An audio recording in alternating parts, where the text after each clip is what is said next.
اور یہ دارul فیضان غریب نواز ہے، یہ عطائے رسول کے نام سے اس مدرسے کو نسبت ہے۔ یہاں پڑھنے والے لڑکے ہمارے رسول کی بات ہے۔ شیخ کے ساتھ میں حضور مفتی صاحب کی بارگاہ میں التجا کروں گا کہ حضور مفتی صاحب فرماتے ہیں کہ غریب آتے ہیں در پر تیرے غریب نواز، کرو غریب نوازی میرے غریب نواز، حضور اشرف سنان کے نام کا صدقہ، حضور اشرف سنان کے نام کا صدقہ، ہماری جھولی کو بھر دیجیے غریب نواز، ہماری جھولی کو بھر دیجیے غریب نواز۔ آخر شعر ہے، لگا کے آس بڑی دور سے آیا ہوں، لگا کے آس بڑی دور سے آیا ہوں، مسافروں پہ کرم کیجیے غریب نواز۔ اپنے دماغ کا، اپنے خطیب کا نعرے تکبیر ہمارے عزت کے ساتھ نعرے تکبیر، نعرے رسالت، علماء سنت، زندہ باد۔ آگے جائیں آپ لوگ قریب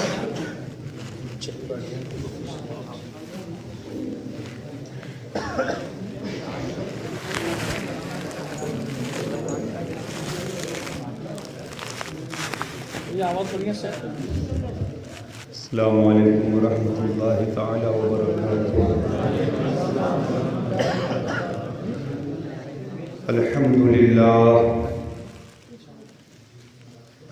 للہ رب العالمین والعاقبۃ للمتقین والصلاة والسلام علی اشرف الانبیاء والمرسلین وعلى آلہ واصحابہ اجمعین، اما بعد فقد قال اللہ تبارک وتعالی فی القرآن المجید والفرقان الحمید۔